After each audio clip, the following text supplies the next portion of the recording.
While the Empire sent large ships called the Devastators to destroy everything on the planet Calamari, Han and Leia were alone. Leia sensed something awful was happening to Luke. She felt that he was alive, but he was getting further and further away. She then tells Han that they must help him, but Han replies and tells her that they need some time for themselves, and that Luke doesn't need any help. He said he had to do it alone, and Han believes him, and that he wasn't going to challenge the judgment of a Jedi. While Luke and R2-D2 were in an Imperial dungeon ship near the planet Bess, deep in the galactic core, a world entirely involved in the power of the Darkside. Luke Skywalker fell into a trap.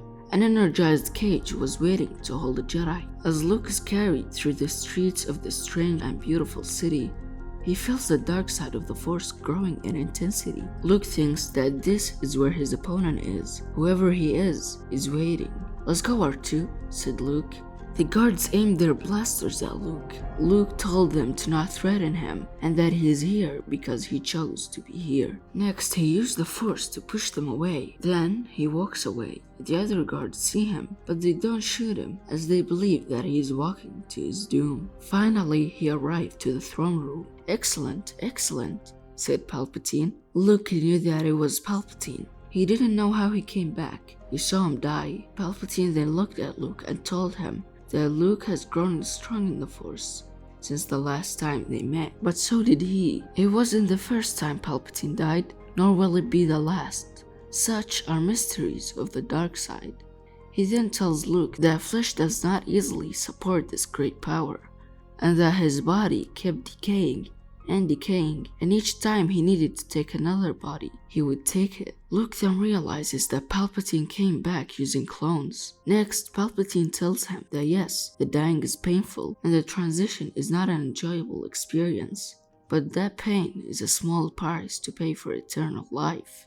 Then he calls Luke his young apprentice and tells him that his father is dead and asks him if he came to join him. After, he asks him if he came to join him. Then he tempts Luke the same way he tempted his father by telling him that this whole world's devastators are now under his command. He tells him the rebels had their chance to reclaim the galaxy, but without the Jedi Knights, they failed miserably. Is it too difficult to decide? Palpatine asked. Luke didn't know what to do. He just kept being silent. But Palpatine continued talking and told Luke that Luke surely knows if he strikes him down, he will come back.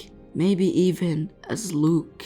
There was no other way. Luke didn't have a choice, so he pledged to Palpatine as his apprentice. Palpatine then tells him that this is very good, and that they should celebrate their conquest of the galaxy. Han then comes to Leia's room and tells her to come out and see the galaxy pulling together against the Empire. She then replies to Han and says that she shouldn't have listened to him, nor Luke. She hears terrible laughter. Something has just happened. They lost Luke. Han then tells her that Luke has got a lot of tricks, but Leia replies and tells him to not be a fool, and that Luke is in serious trouble and needs Leia. Han then tells her that he has a bad feeling about this, and that they told him that marrying a Jedi wasn't going to be easy, and they were right. Han then walks out of the room to Chewie and tells him to prepare the Millennium Falcon as they have a date with the dark side. Anyways, my friends, this is the end of the video. I hope you enjoyed it. If you did, please drop a like, subscribe to the channel, and also follow me on Instagram and Twitter. And be sure to join my Discord server. Link is in the description.